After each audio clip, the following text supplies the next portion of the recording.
jalapeno pepper. I'm going to make some apple jalapeno pepper sauerkraut. Stella, do you like making sauerkraut? Stella, do you like making sauerkraut?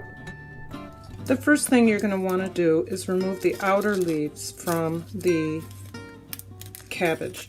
You're going to use these later to hold the cabbage submerged under the water. You're going to need 4 ingredients, including water: red cabbage, an apple, salt, and a jalapeno. I'm going to cut my cabbage in half and then continue to slice it down the center. I need to take the core out first.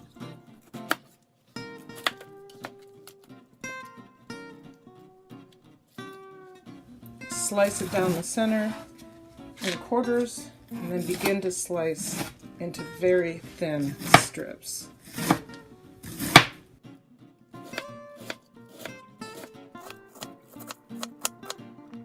I'm going to continue slicing, get that all sliced up and into the bowl. Then I'll start with the jalapeno.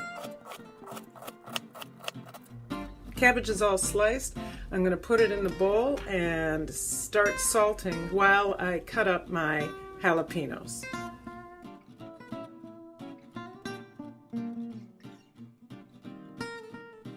Many recipes call for 1 tablespoon per head of cabbage, but I do what has worked best for me, which is to salt it and let it start to release its own brine until it's to the salty flavor I like, which is generally how salty it'll taste once it's fermented. I'm going to start just by sprinkling a little bit over the top. That's probably a half a tablespoon. And then I will continue to work it with gloves on. So I'll work it in, maybe sprinkle a little bit more over the top, but then I'm going to let it rest and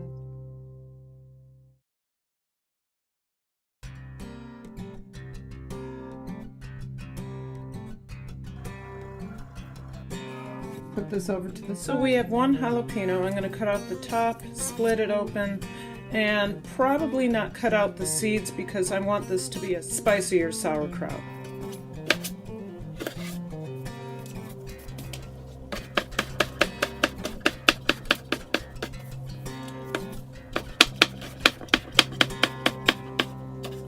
There we go.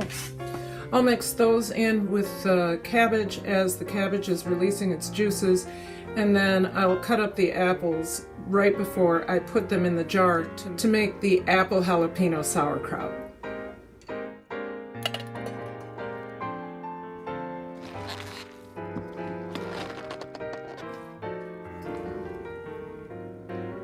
The cabbage is releasing its juices, and we're getting ready to mix in the apple, get some sauerkraut fermenting.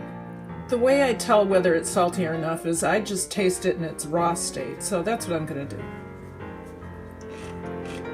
I think altogether I used 1.5 tablespoons of salt, and the jalapeno is giving it a nice kick on the background. So when we add the apples in, it will mellow that out a little bit through the fermentation process. So I'm going to cut up those apples, get them mixing in there, and then we'll stuff the jars. The cool thing is that apples are a prebiotic. Prebiotics feed the probiotics, so the combination of the fermented sauerkraut along with the apples is one food feeding another, feeding my gut. I think because we have a smaller batch of sauerkraut, we're probably only going to use half an apple. I have 1 jalapeno. There's no reason for this large apple to go in there, so half an apple is enough. So I'll just add the apples right in the mix. Get my prebiotic in with my probiotic. And that is going into a ball jar. Believe it or not, all of this is going to fit in 1 quart-sized jar. All right, I'm going to start loading in. I'll put a couple scoops in, and then I'm going to take a potato ricer pounder and pound it down. I'm helping to get some of those juices out.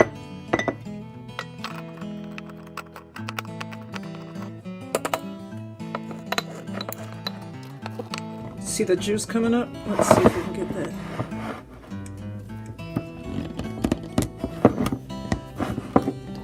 There you go. Yep. That's what we're looking for. This is the last little bit going in, and then I have some juice on the bottom. So I'll get all this in there, the last little bits. I'll pour the juice on top. If we have enough, then I don't have to put a 2% brine on top.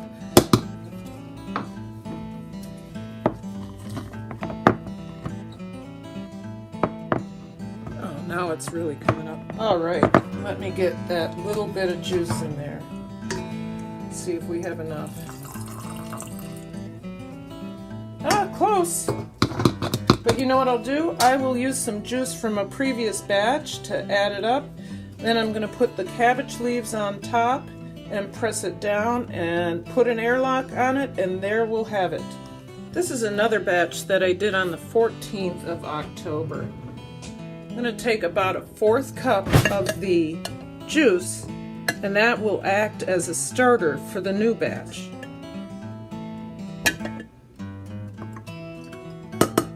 There we go. I have 2 cabbage leaves here.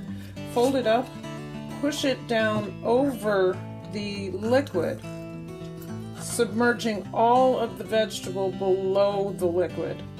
That's what's important. We don't want any oxygen to get to that. Otherwise, you might be looking at some calm yeast or some other molds.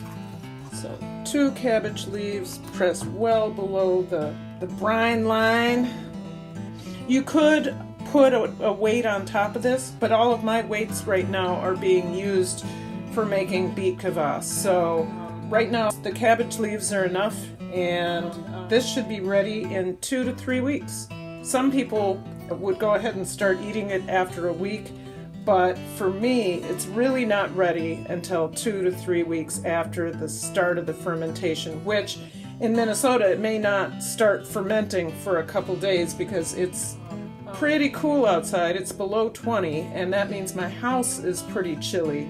So the fermentation process may take a little bit longer. Once that starts, then I go ahead and ferment for 3 weeks, and then you'll have a delicious fermented sauerkraut. And this one's going to be really good because it's going to have that little bit of heat and that little bit of sweet. My prebiotic and my probiotic.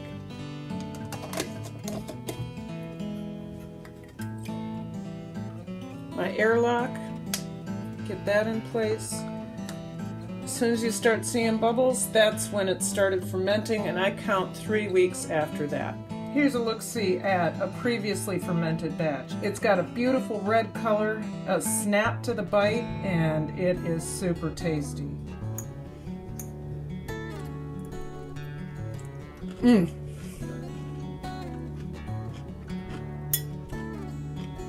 So good. It's sour and sweet. I've got a little bit of bite from the jalapeno, just enough to make you go, yes. I hope you liked this video today. Please subscribe and like this video, and I hope you'll come back for more. See ya!